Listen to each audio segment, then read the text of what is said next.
From the Detroit Free Press, it's Tuesday, November 12th. Here's what you need to know today. Presented by Bush's Fresh Food Market.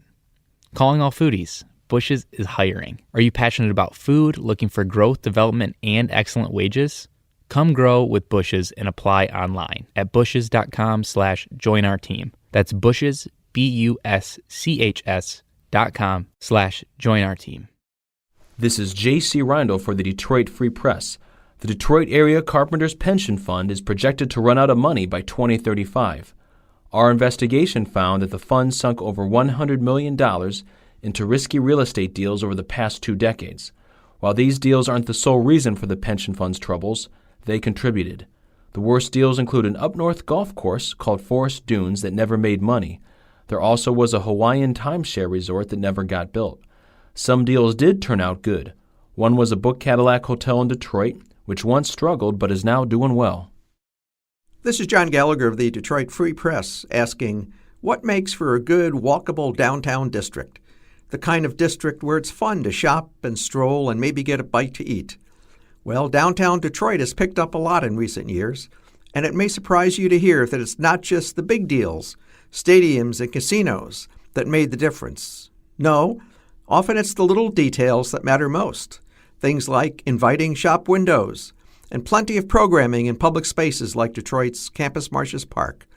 There you'll find music in summer and skating in winter, food trucks, games like chess and foosball, and lightweight movable furniture so groups can mix and match chairs and tables as they need.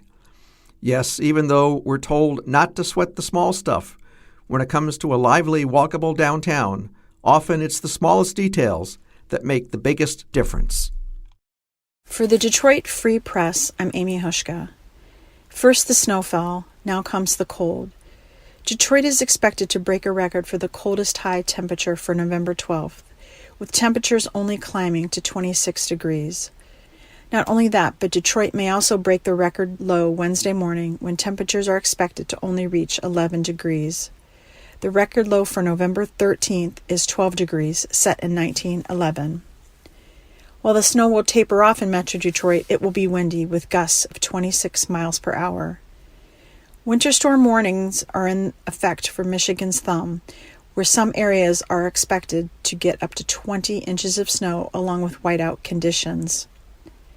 Expect delays at Detroit Metro Airport again today, where arriving flights were delayed an average of 3 hours and 30 minutes Monday afternoon.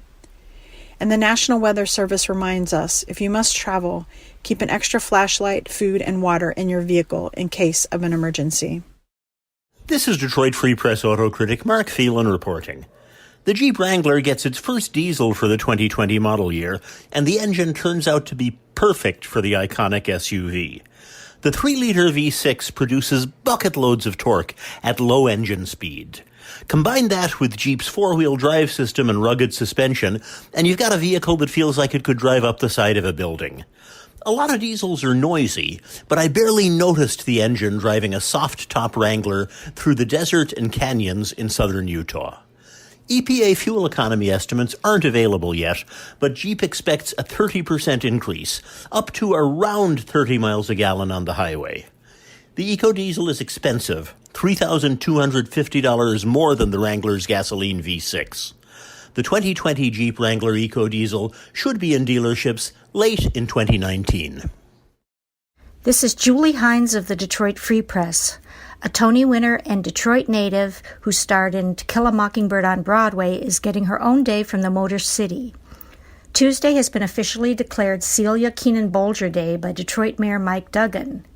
There will be a public gathering at noon Tuesday at the downtown Spirit Plaza, attended by the actress, who played Scout to Jeff Daniels' Atticus Finch in the stage adaptation by Aaron Sorkin of Harper Lee's classic novel. Keenan Bolger is being honored for her acting and her social activism. She's carrying on the tradition of her Detroit family, which has worked for equality and social justice for several generations. This is Free Press Sports Editor Chris Thomas. On Monday, Michigan State and the Detroit Lions mourned the death of one of their own, Charles Rogers, one of the greatest receivers in Michigan State history and one of the greatest busts in NFL history, died at the young age of 38 years old. Rodgers had an infectious smile, and those who knew him best remembered him as a good person. But his off-the-field troubles are what Lions fans remember most. In 2002, the Lions made Rodgers the number 2 overall pick in the NFL draft. He was expected to be the next Randy Moss. Instead, he turned out to be a flop. Rodgers caught 2 touchdown passes in his first career NFL game. After that, he caught 2 touchdown passes the rest of his career. His mother, Kathy, on Monday told the New York Times that he died of liver failure. His friends and coaches also said he was battling cancer. Today, on Freep.com, Mitch Albom tells the story of Charles Rodgers. From his incredible talent, to his star at Michigan State, to his epic collapse in the NFL. For more stories from the Detroit Free Press, be sure to check out Freep.com. That's FREEP.com. If you're a fan and want to support our quality local journalism, subscribe. Go to Freep.com/special offer. See you tomorrow.